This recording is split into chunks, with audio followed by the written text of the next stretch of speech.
I'm Julie Bartke with this Senate update. A full repeal on the ban of Sunday liquor sales. That was the proposal outlined in a news conference Thursday morning by Senator Roger Reinhart and Representative Jennifer Loon. They laid out their objective and brought several liquor store owners to the news conference who support their proposal. Well, good morning, everyone.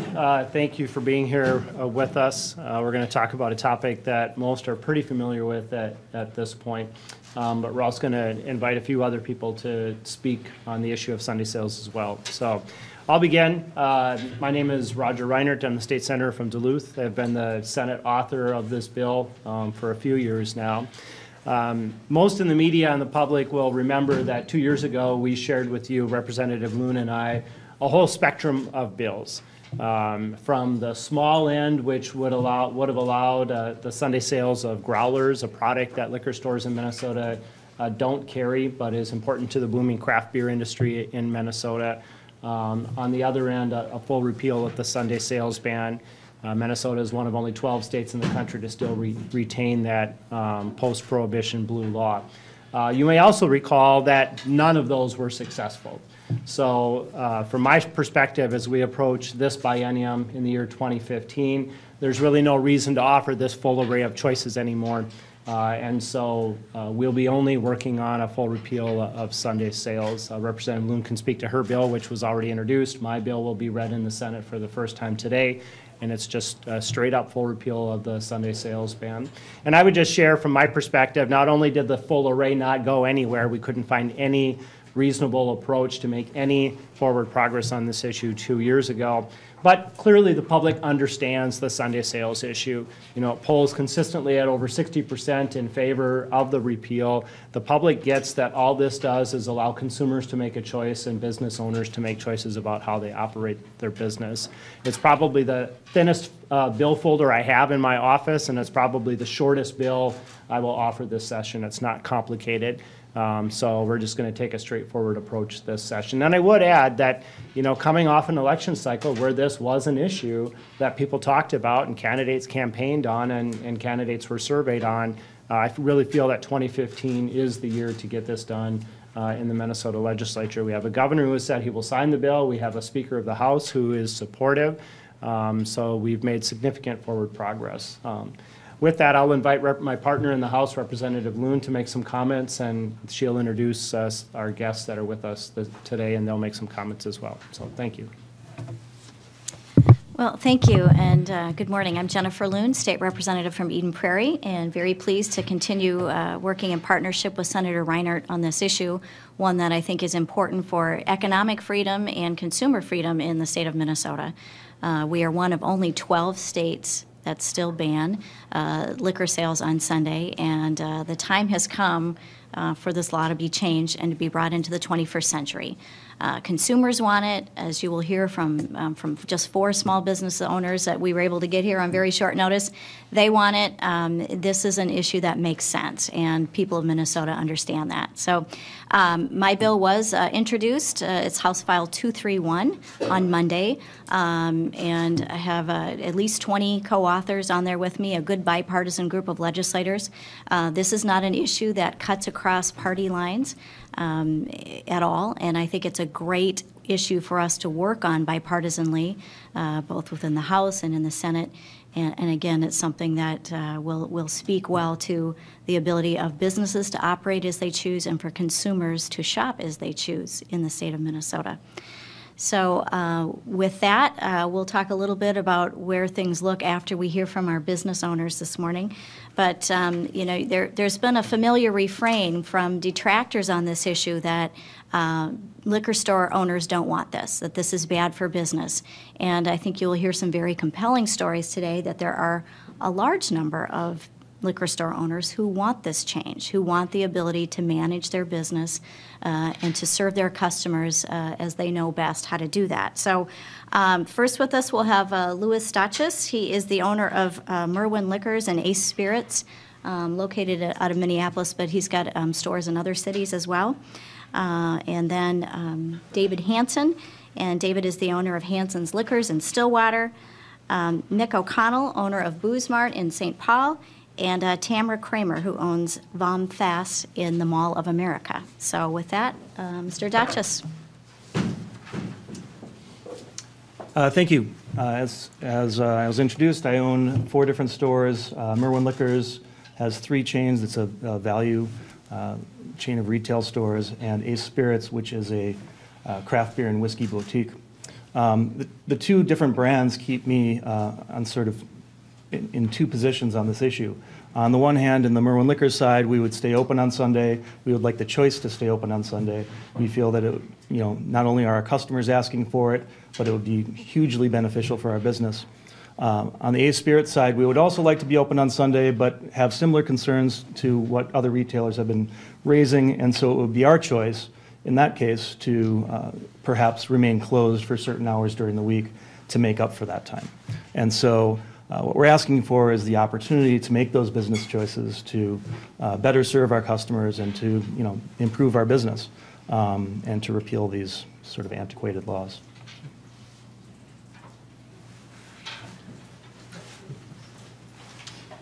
Hello, my name's David Hansen. I own Hansen's Liquor in Stillwater, Minnesota. I'm just a stone's throw from the Wisconsin border.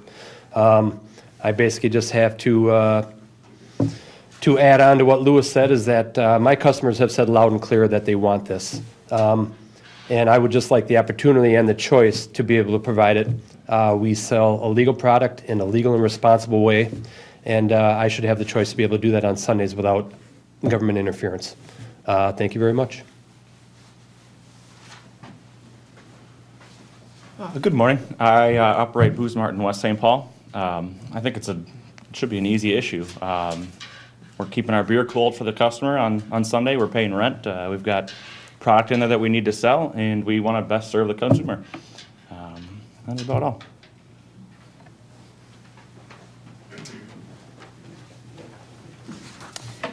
Hello, I'm Tamara Kramer, and I'm the local owner of Vom Fass in the Mall of America.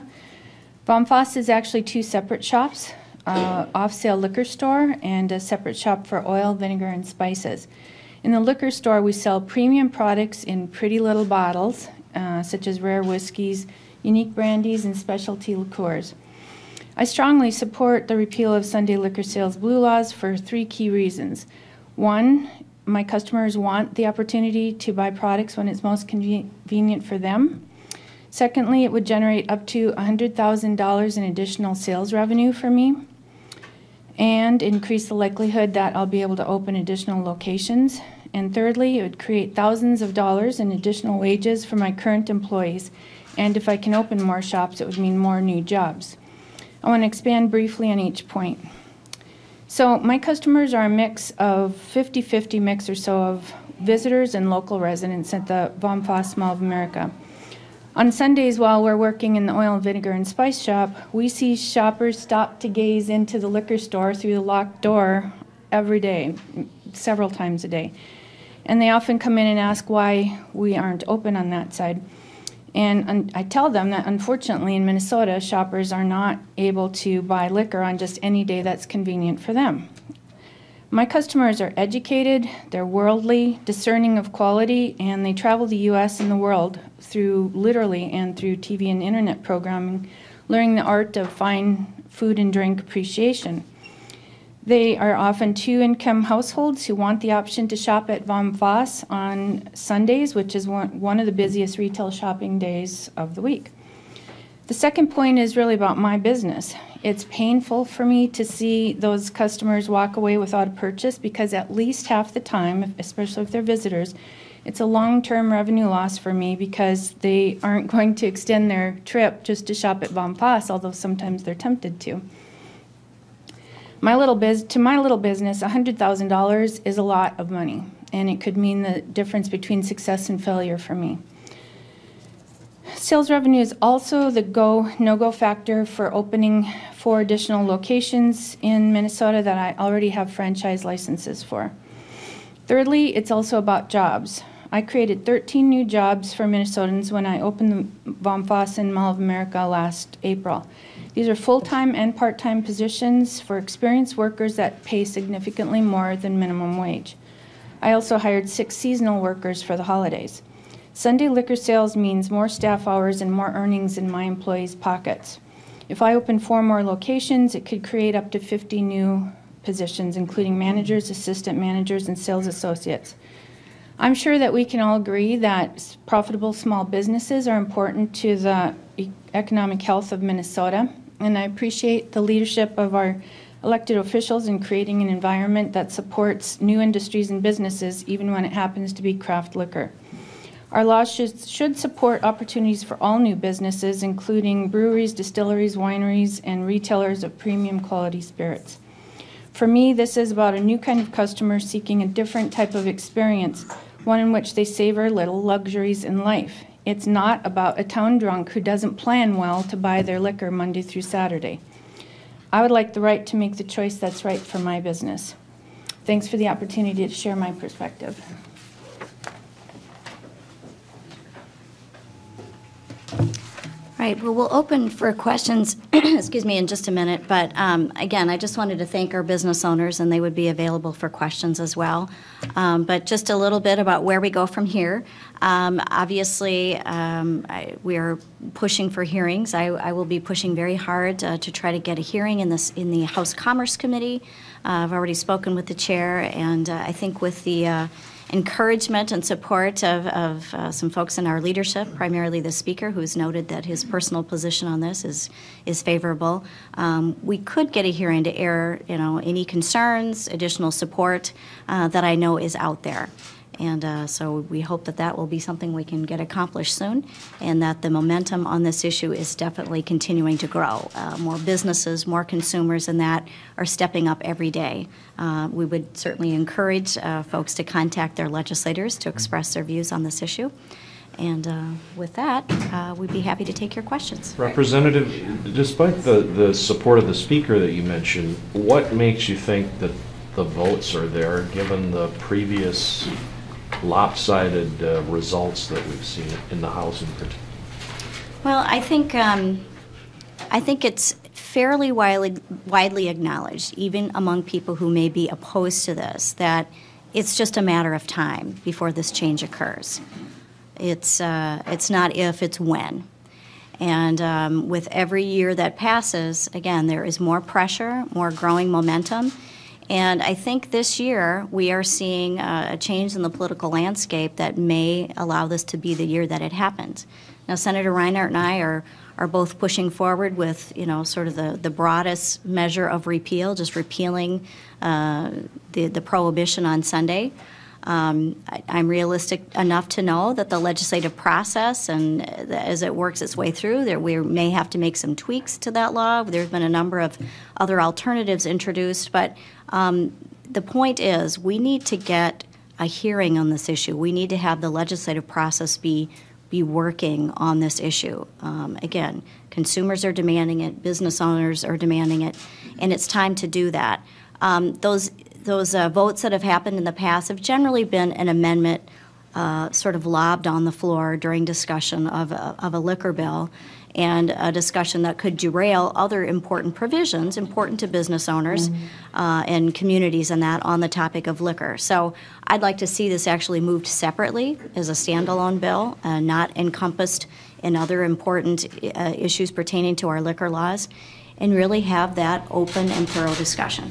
Follow up to that, you have been doing it in small pieces, small amendments, small issues until now. So the strategy is to just go full bore, try and get it done. Just to correct, 2 years ago, we offered a whole spectrum and said to the legislature, we're willing to go small baby steps if that's where the legislature wants to go. We personally believe in full repeal, but here's an entire spectrum. And those with long memories will remember that, at least in the Senate, we started out with some reasonable small steps, including the growler sales on Sundays, taproom sales on Sundays.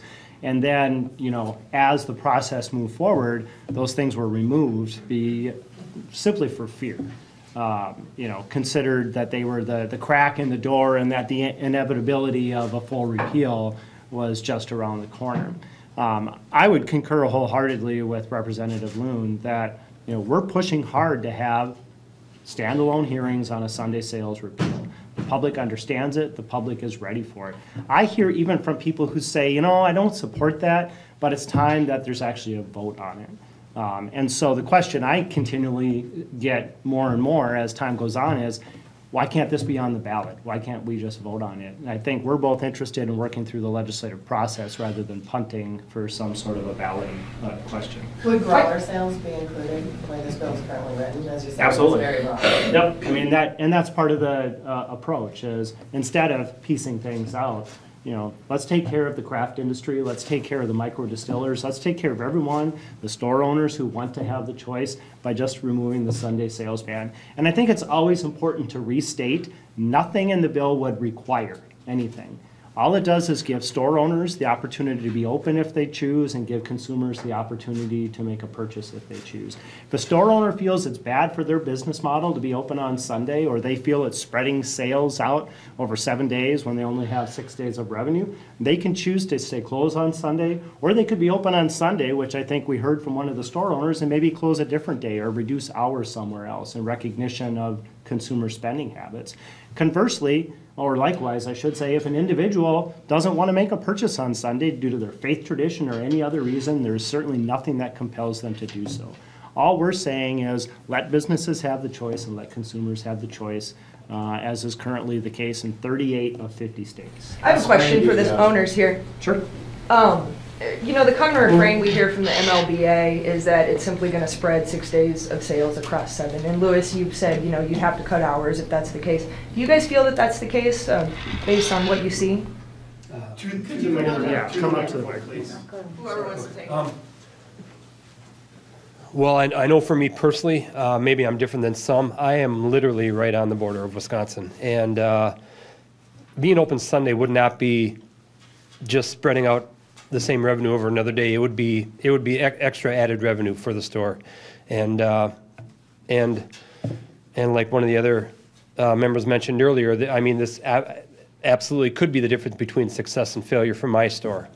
So I guess that's my take on it. Thank you. I'm sure you expand on that just a little bit. I'm trying to wrap my head around how one day would make or break your business when you consider. Well, in the industry, margins are tight, volume is tight. I mean, like Mick was saying earlier, the cooler's working all 7 days a week. Rent's being paid all 7 days a week. This is revenue from additional purchases, not just people that are deciding to necessarily shop on Sunday instead of Monday or Tuesday. Have any of you broken down, like, do you have any, like, percentage-wise or volume-wise, how much you're losing by not selling on one of the weekend days? I mean, I don't know if any of you have done that. I think some of the other store owners. Yeah, she mentioned that. I did some pretty simple math, and I just took the average of what I sell at Vom Foss Mall of America every other day and multiplied it not by 1, but by 52, because there are 52 Sundays in the year. And it literally means between $50,000 and $100,000 for me. I'm a relatively new business. I've been in business almost 9 months now. But based on my averages I'm seeing already, that's a big number. You said 50 and 100,000 over what span of time? I'm sorry. A year. A year. Sure. I have 2 responses for you. Number one, I've been doing this for 10 years. A typical Saturday equates to 2 weekdays. And so I would anticipate that a Sunday would be very similar to that. On a second note, we fought a very similar issue in the city of Minneapolis, a law sunsetted which allowed us to stay open until 10 p.m. When that law sunsetted, we were forced to close at 8 p.m. And we heard the same exact arguments as this. It's going, we're only spreading more sales out over more hours. We're only, well, if my competition's going to be open, I have to be open. Well, we won that fight, and some stores chose to close at 9 o'clock. Some stores chose to close at 8. We chose to stay open until 10, and we saw incremental increases in revenue for those hours. Now, others made the choice not to, and that's fine. But the arguments were the same, and for us, the results were exactly what we're anticipating here. Senator Reinert, realistically, there's a formidable lobby on the other side of this that has fought successfully for many years against this.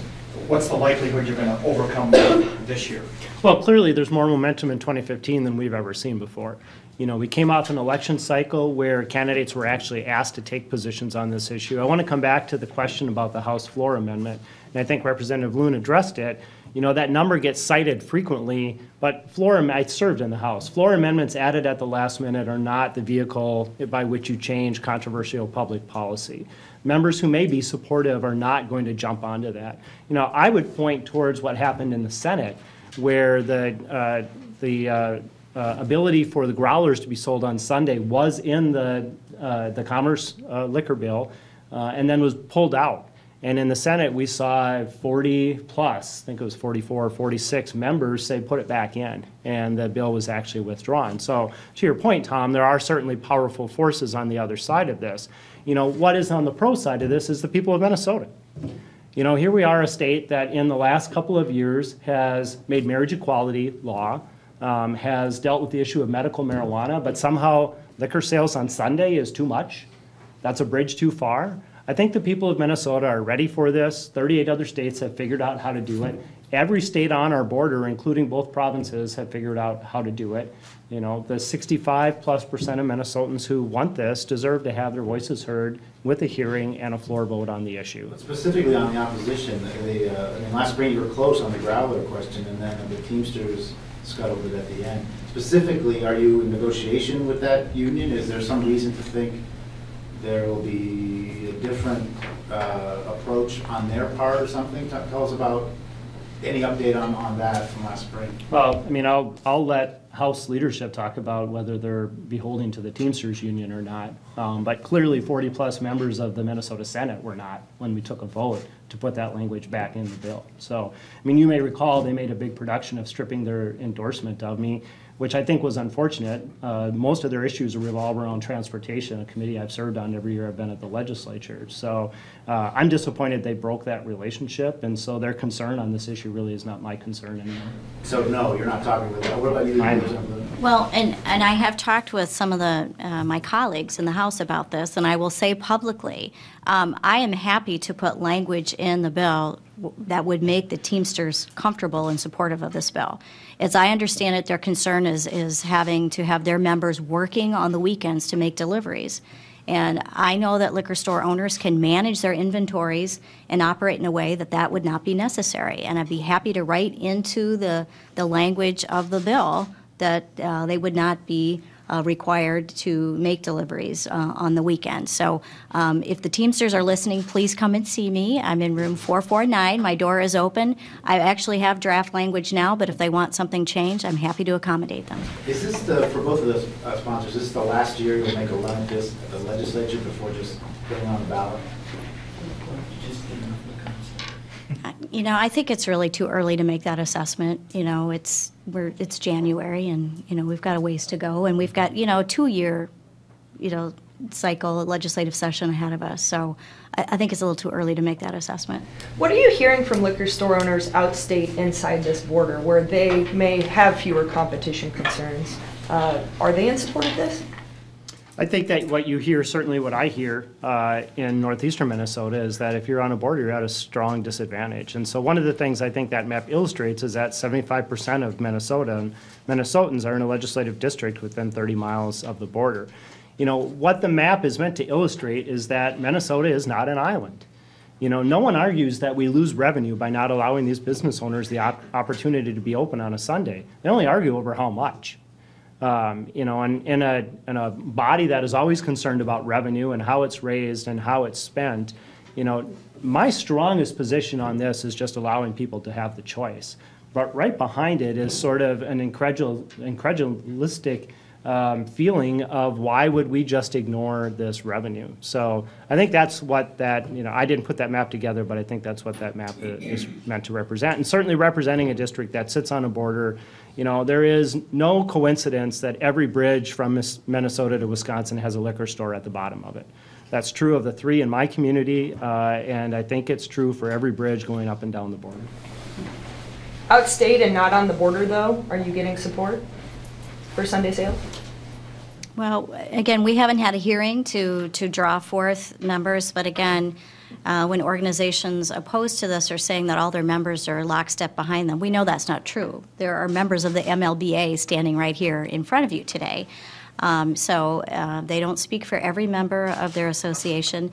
And again, no one is saying a business must be open on Sunday. We all respect the ability of business owners to determine the hours and the days of operation that work best for them. This is about giving business owners who want the choice the freedom to make that choice. Any other questions for any of our store owners? Well, Are you all or nothing on this bill? Would you take a watered down version, or does it have to be full Sunday sales? Depends on what's in the water. You know, we certainly are reasonable. I think our reputation, both Representative Loon and myself, are to be reasonable, pragmatic legislators. We stood here 2 years ago with a whole spectrum of choices trying to acknowledge that the legislature may not be ready to go full repeal. It's frustrating that we weren't able to make any progress on that. However, I would think both Representative Loon and I are open to conversations. You know, we have other models in Minnesota on related issues. You know, the best example I can point to is closing time. I was on the Duluth City Council when the legislature said you can stay open until 2 a.m. if you want to. And I think at maybe the very next city council meeting we did in Duluth, because it made sense, having Superior, Wisconsin right across the border. Now, if we were to look at Minnesota, we see on the borders, we see in regional centers, we see in Minneapolis and St. Paul, late closing times. If you go to small town Minnesota, you still see early closing times because it doesn't make sense for their community, wasn't something that the community looked for. So, you know, I think we're open to conversations. I think we're open to conversations that involve the differences around Minnesota. But I think at this point, given what happened 2 years ago and not making progress on even the smallest, most sensible steps, and, you know, just to come back to the growler issue, here's a product not only that stores don't sell, but Teamsters don't carry. And yet somehow that became, you know, the lightning rod issue. My position, at least, is we're going to talk about full repeal. The public gets it. The public wants it. The time is now. Other than the speaker's support, what, Representative Loon, you said the political landscape has changed. What else has changed? Well, again, I think with, you know, leadership of the House, with the Speaker expressing, you know, support, personal support for the issue, I think that's a big step forward. In the governor, you know, having expressed his support, if, you know, if it gets to his desk, that he would sign it. You know, you've got two very important prongs of the three-legged stool here that has got to come together. But, you know, we're seeing more members publicly declare their support. It was an issue, again, in the campaign that legislators and candidates were asked about. And so more are coming out publicly with their support. And I will tell you, privately and quietly, there's a number of other members who are supportive for this that aren't interested in putting their name out there publicly at this time. So the momentum is definitely there. It's happening. And we just, now is the time to seize that and harness that momentum and move forward. Have you talked with the Speaker about finding a way to make this happen in the House? I have not had a conversation with him recently, but I will be doing so soon. How about the Senate? Is any budge in your leadership and some of your committee chairs that have kicked the box? I mean, clearly the landscape hasn't changed in the Senate, so the problems that we saw in the past, I would anticipate are still going to be there. However, I think that the change in the House is significant. You know, the potential is there for the House to pass something off the floor and send it over to the Senate. With the governor having said, I will sign the bill, it certainly puts the Senate on the spot. And we've seen in other votes that there are members that want to support this. So, you know, again, I will come back and say this is an easy issue that the public understands. The time is now to have not only committee hearings, but votes on the issue. So let's see that happen in 2015. Thanks, everyone, for coming. I'm sure we'll all be available for some individual questions if you would like. Thank you.